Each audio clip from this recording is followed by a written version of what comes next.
first segment of the debate is about the economy. Nikhil, this question goes to you. Donald Trump has talked about drastically reducing both income taxes and corporate taxes that burden Americans. How will such a dramatic decrease in revenue be sustainable and tackle the mounting debt our country has accrued? Well, I think there's one thing all of us want. At the end of the day, we all just want to make America great again, right?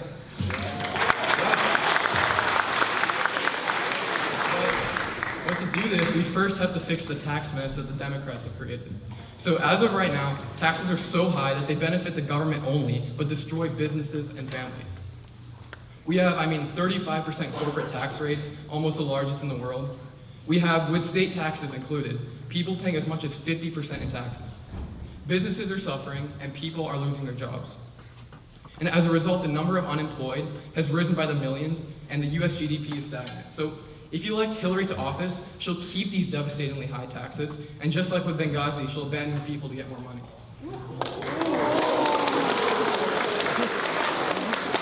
Proposing a tax of only 12% for the bottom 3/4 of American incomes, and to lower the corporate tax rate to 15%.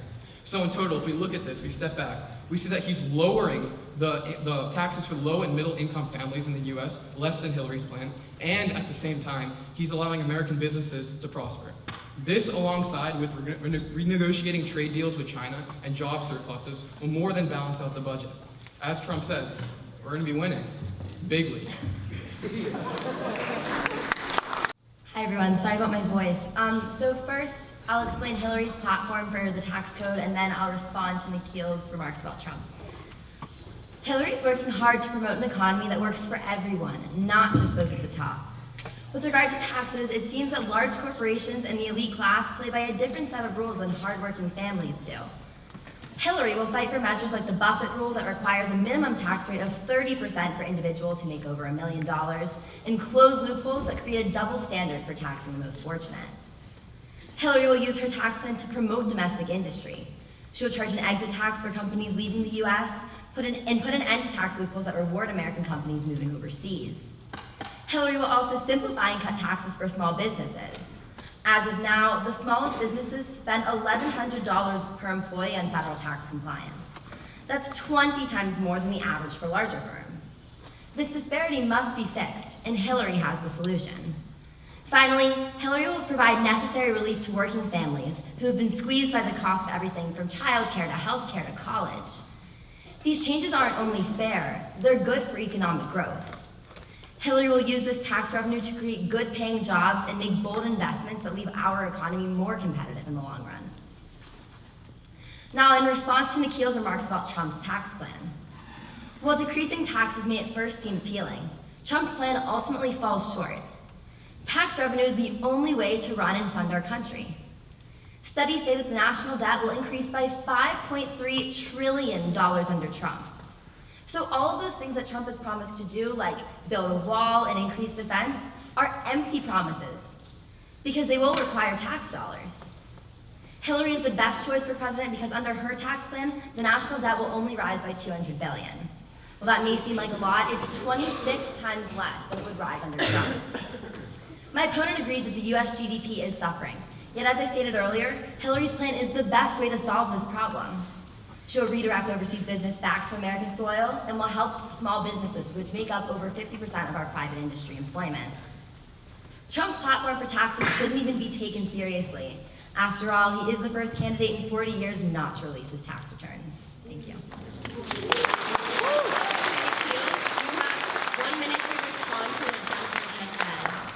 So yeah, this is the problem with almost every Democratic nominee at every election. Every time we hear, oh, the rich don't pay their fair share and compared to low and middle income families, well, let's actually look at the facts, right? So the rich are already paying almost 40% in taxes, and this doesn't even include state taxes, and the middle class is paying 15 to 25%. I say that's pretty fair. It's also unfair to expect one person to pay $1 out of every $2 of their income to other people. It seems that Hillary wants everyone to make the same amount of money, but last time I checked, that's called communism. Not only that, how can this country grow if anytime someone does well, the government just snatches away all their work? Businesses suffer and the economy will do worse. With all this being said though, you'll never hear this again, but Trump actually does agree with Hillary on something. He also wants to close the tax loopholes, but since he's the one who actually uses them, I say he'd be better to do the job.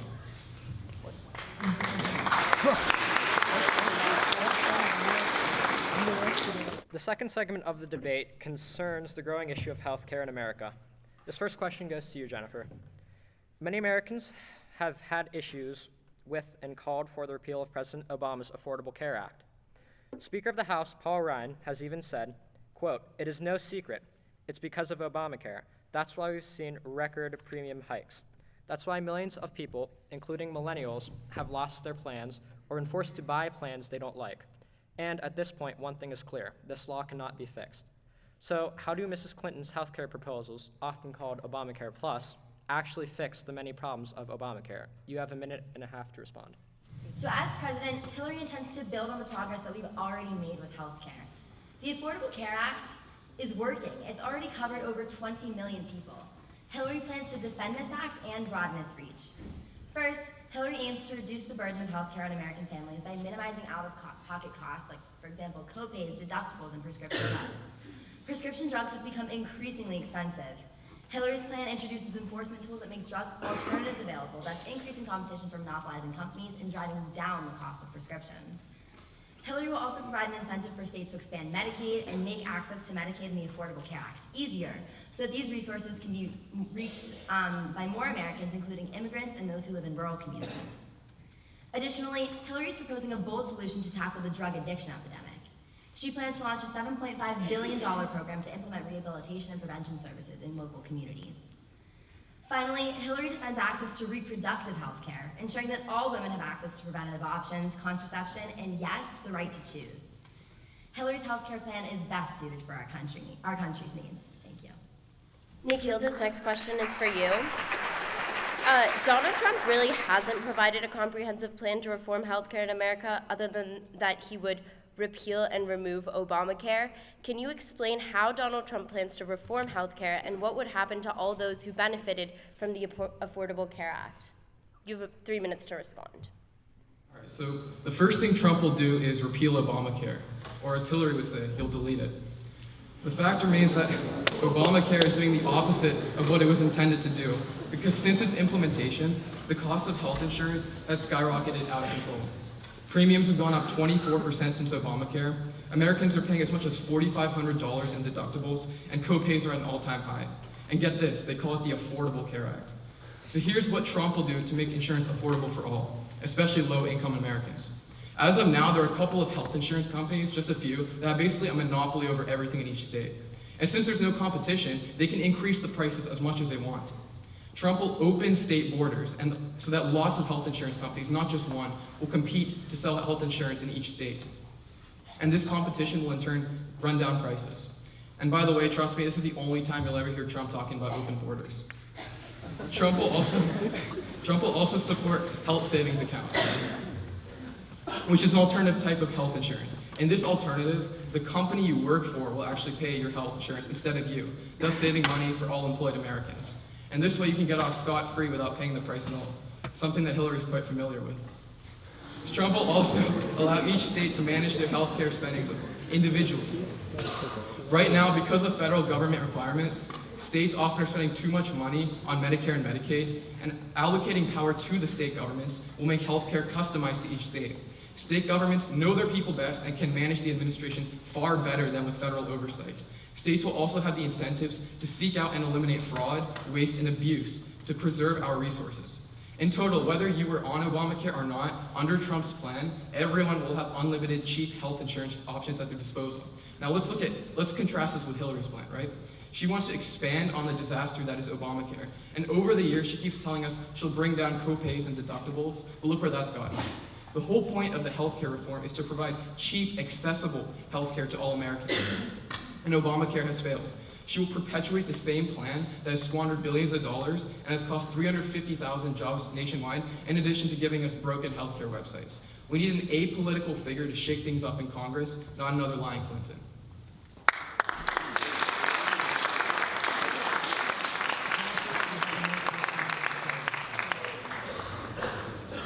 Trump's plan for healthcare is clearly ridiculous and Hillary's is obviously superior. So first, Trump claims that the Affordable Care Act is ineffective. This is just untrue. As I said earlier, Obamacare has already covered over 20 million Americans and counting. Yes, there are flaws in the system, but Hillary believes that it's more prudent to revise the system instead of scrapping it like Trump suggests. Next, Trump's plan to open state borders with regard to insurance is extremely flawed. Insurance is governed by state law, meaning that each state has its own insurance laws. Federalizing insurance is not only the antithesis of Trump's platform, but it's also an infeasible plan. It would require approval by Congress and also most likely be subject to a Supreme Court case because it violates state rights and is unconstitutional. Lastly, my opponent failed to mention Trump's position on reproductive rights relating to health care. Trump's stance on this issue has changed quite a bit, but we can't ignore the fact that he's been reported to say that abortion should be made illegal and that women receiving the procedure will be legally punished, yet the men involved will be protected under the law. That statement right there is just outright sexist. Do we want a misogynist as our president? I think not.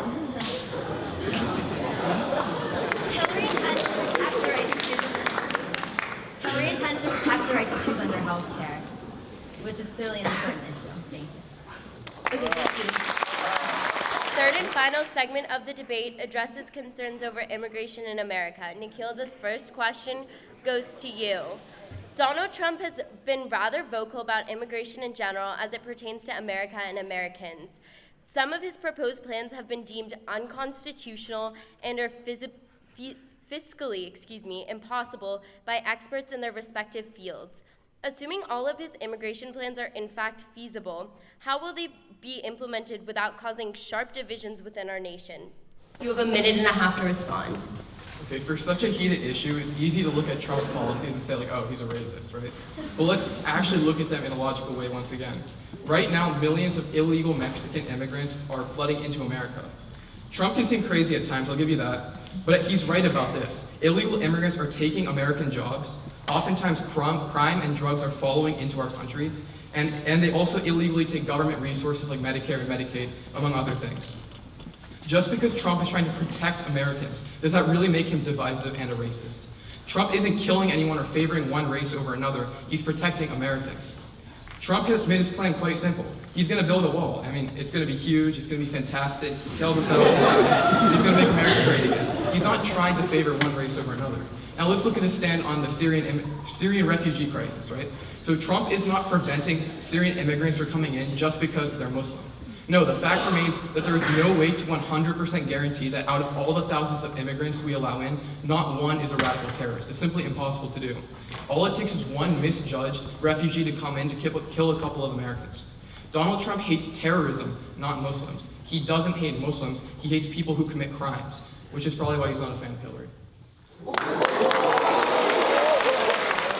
Okay, so before I begin my rebuttal, let me tell you a few facts about Donald Trump. First, he claimed that federal judge Gonzalo Curiel was not fit to hear a court case because he was Mexican, except he was born in Indiana. Trump Management Corporation has been sued twice for refusing to rent to African American tenants, and he refused to disavow the KKK in February. So clearly, there's no denying that Donald Trump's a racist. On to the next point. Trump stated that immigrants are taking American jobs and harming our economy, but this is just untrue. For example, when an influx of Cuban refugees came to Miami in the 90s, there were no adverse effects on the state's labor market. This is a microcosm of a larger idea.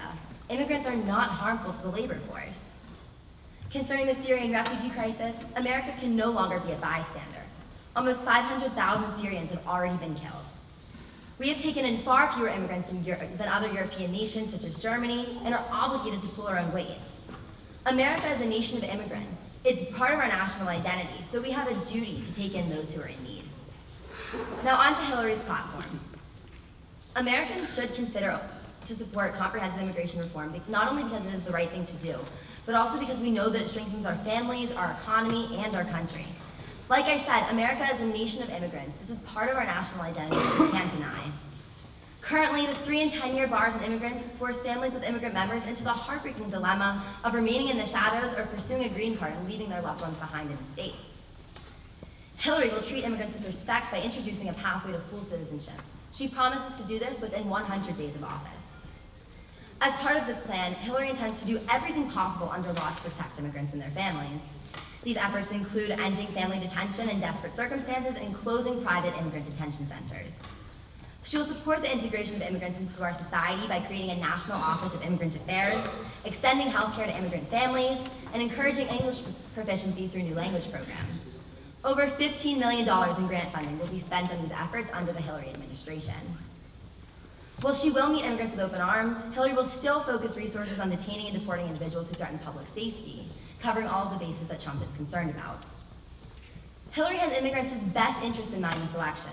Not only is her pathway to citizenship the moral choice, but it also bolsters our economy with the addition of millions of formal workers into the labor force. Clearly, Hillary's immigration plan is the best one. Nikhil, you have a minute to respond to the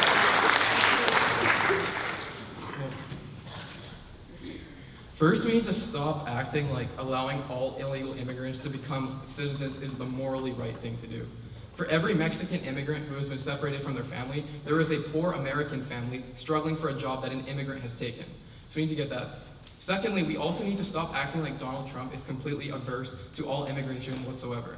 Trump believes that immigration should happen, but legally and with a system. The system will select based on the likelihood of success and financial sustainability in the US, and it will vet applicants to make sure they support American values and people.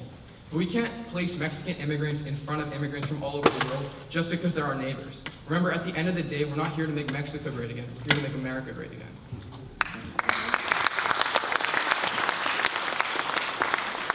That concludes our mock debate. Please give a round of applause to both Jennifer and Nikhil.